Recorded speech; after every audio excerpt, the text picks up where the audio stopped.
Hello everyone and welcome back. Are you ready to code for your MicroBit again today? Well, today we're going to make a special game and it's called Rock, Paper, Scissors. And I'm sure you've all played Rock, Paper, Scissors before, but have you ever played it with a MicroBit? And what you have to do is you have to actually code for it as well. So here's my MicroBit. And what you can do is you can shake it, and every time you shake it, it's going to represent either the rock, let's see if we can do it again, scissors, and paper. So that's what we're going to be working on today. We're going to be shaking our MicroBit to make it go rock, paper, or scissors. All right, so I'm going to close my window and we'll go ahead and get started coding with it. Now we won't need the on start or the forever blocks, but we will need some if-then statements. That if-then statements are going to be found in logic. So I'm going to go to the logic buttons, and you can see that there are if-then statements here. I'm going to pull those out. Again, I'm going to go to logic, pull the if-then statements out. I'm not going to connect anything out. I'm just going to gather some things together that I'm going to need. These if-then statements I will definitely need. I'm going to also need some input, and I'm going to see the on shake button. So I'm going to need that on shake button. Now I'm also going to need a variable that's going to tell my MicroBit what I need to do. So those variables are here in red. And you can see there's one that's called an item, there's one that's called set item, there's one that's called change item. Well, what I'm going to do is I'm going to make a new one. So I'm going to go down to this drop-down box under item, and I'm going to say rename variable, and I'm going to call it MicroBit. And I'm going to click on OK. So I've renamed it to be MicroBit, and I want my MicroBit to pick a random number. All right, so that's going to be under math, and I'm going to see pick random number. And what I have to do is I have to set the tool to pick a random number, or set the MicroBit to pick a random number. So I'm going to go back to set to. Now this is where it gets a little bit crazy. What I'm going to do is I'm going to set the item to tool, or MicroBit. I want to set the MicroBit to pick a random number 0 to 2.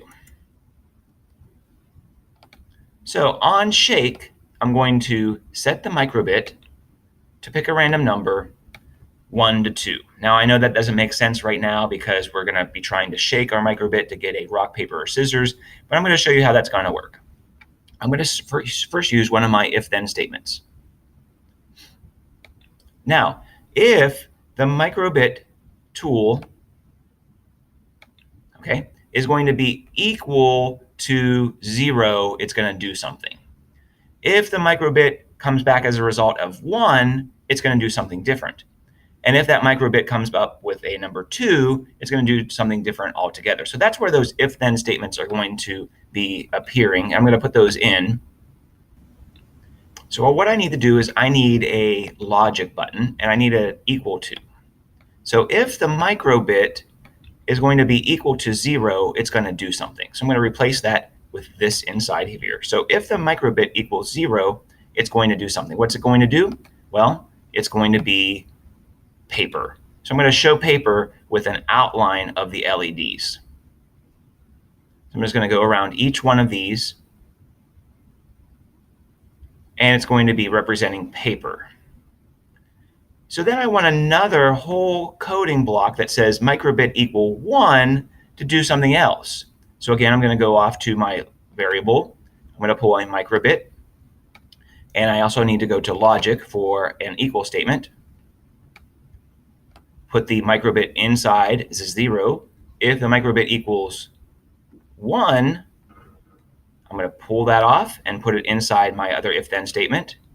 If the MicroBit equals 1, it's going to have a result of rock. So I'm going to go back up to my basic, pull off the LEDs once again. Move this up so I have more room. The rock is going to be represented of all the inside LED lights. This will be representing rock.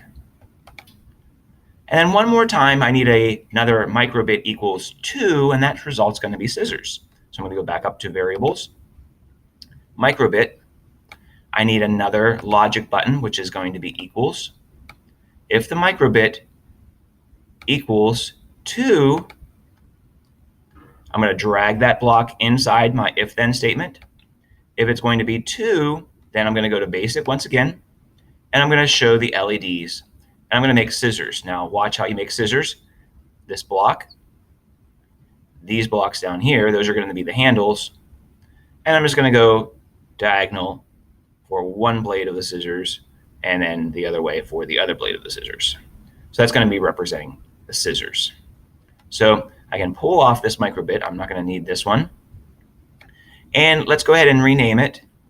I'm going to rename it Rock, Paper,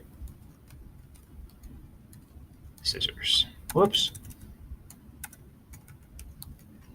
And I'm going to hit download. Now it's going to download to my MicroBit, and I'll see that it's working by the blinking box.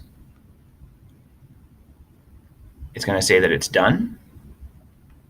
I'll turn my video back on again.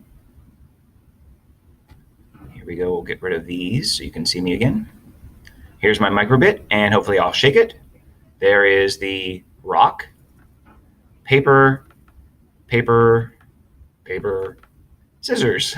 So you can test it out, make sure that it works. I'll close my window out once again. And then what you can do is you can put in different things under the button A and button B.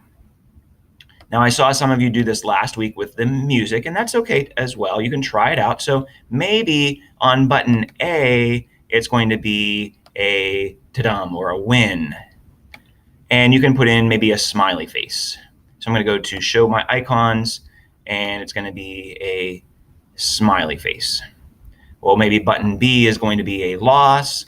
So whenever you lose, you can press button B. You can hear the music of, maybe let's go to pull this off, and we're going to change that to wah wah. All right, so we'll do that, and we'll also put in a basic frowny face. Let's get that frowny face up there. And there we go, grumpy or sad face. So then, whenever you do hit the A button or the B button on your MicroBit, you should hear those sounds. Or this one. And again, you can download it to your MicroBit by hitting the download button. And it's going to download it. And it should work that if you press the A on your MicroBit or press the B, you'll hear those sounds. Now I'm going to hit done.